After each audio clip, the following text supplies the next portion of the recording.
Close for the Season, Chapter 5. When I got home, the first thing I saw was Johnny O'Neill's mowing the lawn.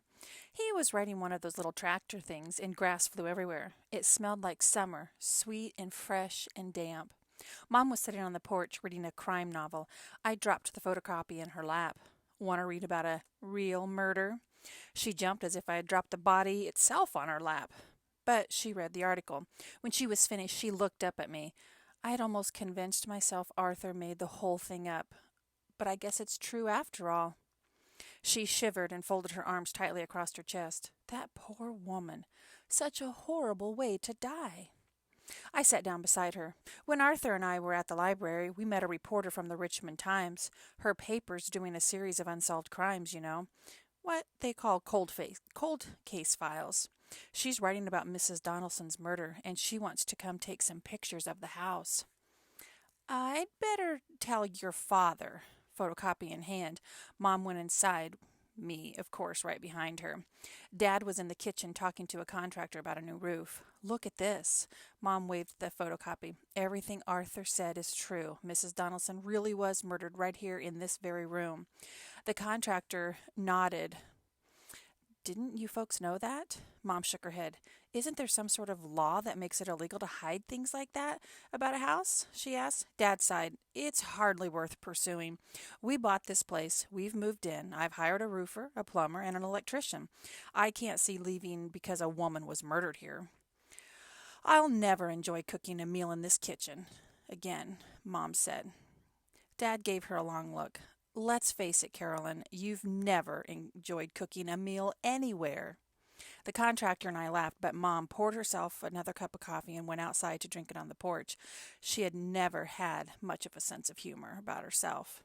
That evening, Nina Stevens called and made a date to come to our house the very next day. So when Arthur showed up at breakfast in the morning, I stopped him in the doorway. Guess who's coming at 11 o'clock to take pictures of the crime scene? She'll be at my house at 10 o'clock sharp to talk to Grandma. Arthur slipped past me and helped himself to a glass of orange juice. She's taking pictures of Grandma and me, too. He scooped up his usual handful of raisin bran and stuffed it in his mouth. What do you want to do till she gets here? Finish my breakfast, I said. Arthur laughed and took a second helping of raisin bran. At 9:30, we perched on Arthur's front steps and played chess while we were waiting for Mrs. Stevens. Much as I hated to admit it, Arthur was better at strategy than I was. By the time a sporty little red Miata pulled into the driveway, I was losing big time. Scattering chessmen everywhere, we jumped to our feet, waving like loyal subjects. If I had had a cap, I would have taken it off. Good morning, Mrs. Stevens, Arthur said, giving her his biggest grin. Welcome to our humble abode. She smiled. Mrs. Stevens sounds so formal. Why don't you just call me Nina? Nina? Arthur drew in his breath as he had just said a magic word. All right, Nina. Mrs. Jenkins must have been looking out the window, for she joined us on the porch before Nina had reached the first step. After she introduced herself, Nina complimented Mrs. Jenkins on the blossoms of the scraggly rose bush languishing on the porch. Mrs. Jenkins laughed. That poor old bush has seen better days. Just like me. Arthur and I followed the women inside. If I hadn't been so eager to hear every word Nina said, I'd probably have been more amazed by Mrs. Jenkins' decorating taste. One wall tiled with mirrors, a huge recliner in front of the TV, a sagging sofa with faded slipcovers, a lava lamp on a small table, and at least a dozen badly done paintings of clowns on the walls, plus crowds of little ceramic clowns on the mantel, on knick-knack shelves, on top of the TV, and surrounding the lava lamp. She collects them, Arthur whispered. Don't ask me why. In the kitchen were more clowns, where they leered at us from walls and countertops. Nina sat down at the table and opened a little notebook. Before she asked about Mrs. Donaldson, she said, I just love your clowns, Mrs. Jenkins. They're adorable. You must have been collecting them for years. Mrs. Jenkins looked around the room. You know how it is, she said with a smile. You get a few here and a few there, but before you know it, people start giving them to you. Pretty soon you have more than you know what to do with. She picked up one and grinned at its round little face. You can never have enough little clowns. At last, Nina began asking Mrs. Jenkins about Mrs. Donaldson. She seemed especially interested in the magic forest. Do you think she embezzled that money? No, indeed, Mrs. Jenkins glared at Nina. Myrtle Donaldson was one of the most honest women in the world. I've never heard her tell a lie or cheat in any way. It hurt her deeply to be questioned about the missing money. Nina paused and jotted down a few words in her notebook. People who know the victims often think they know who killed them, she said. I was wondering if, well, I'd put my money on Silas Phelps. Mrs. Jenkins sat up straighter. There was bad blood between him and Myrtle. She didn't want him to marry her daughter, Violet. Did her best to prevent it, but Violet ran off and married him anyway. She took a swallow of coffee. Silas treated that poor girl real bad. She was always coming home to her mother, dragging her kids with her.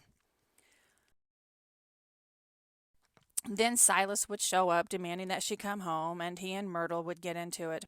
I had to call the police more than once. I was scared he'd kill all of them. You read about things like that in the paper, but I guess in your profession you know that. When Mrs. Jenkins paused to wave a fly away from the sugar bowl, Nina said, "But why would he kill her? What was his motive?" Here's what I think. Mrs. Jenkins looked at all of us to make sure we were listening. Silas probably believed Myrtle had the missing money hidden in her house. He came to get it, and when she put up a fight, he killed her. As I said, he never liked her.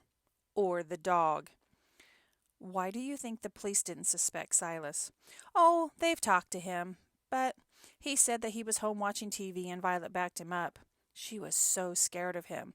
She'd say whatever he told her to say, even with her hand on the Bible. She was more scared of Silas than the Lord, and that's the sad truth of it.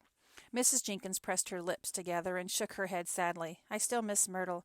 You never get over a murder, especially when the killer's still out there, free to do what he likes, and Myrtle's dead in her grave. Silas is in jail now, Arthur pointed out. But not for murder, Mrs. Jenkins said. He'll be out in no time. You just wait and see. What became of Violet? Nina asked. Mrs. Jenkins poured herself another cup of coffee. She and the kids are living in a mobile home right out at the Phelps place. Can't afford to move. She thought a moment. The last I heard, Violet was working at Walmart on Route 23. She might still be there. There are not many jobs in Bealsville. Thanks. I'll see if I can find her. Nita jotted something in her notebook. There's one thing you could probably help me with. I rented a car, but it doesn't have a navigational device.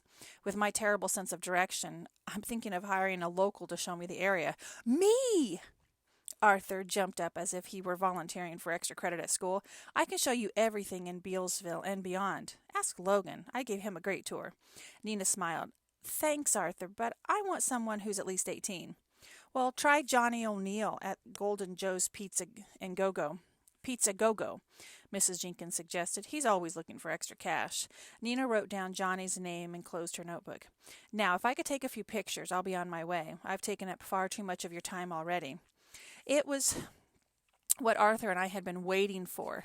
Flanking Mrs. Jenkins, we grinned through at least 10 shots. After Nina took some of Mrs. Jenkins by herself, she went outside and aimed her camera at the house.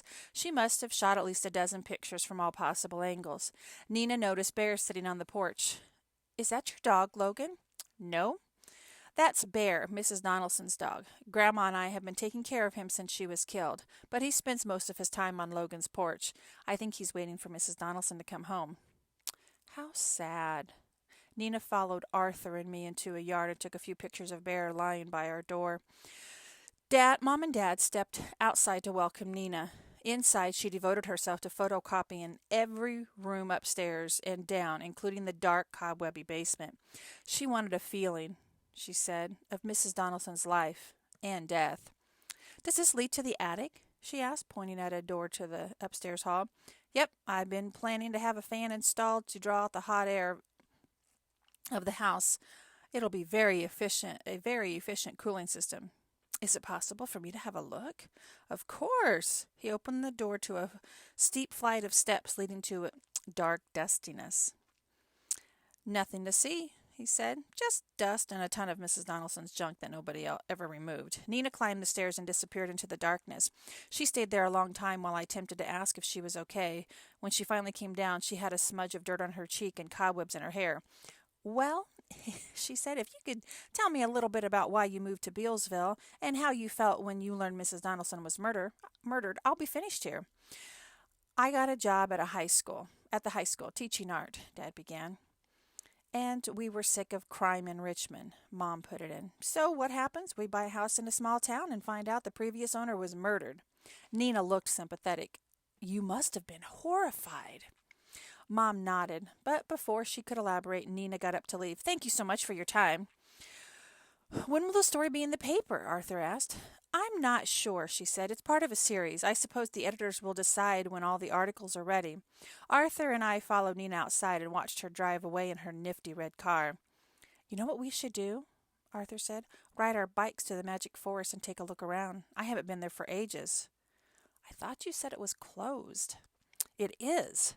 Arthur picked up a stone and chucked it at a pot drooping with dead flowers on his back porch. The stone thunked against the side of the house, missing the pot by at least a foot.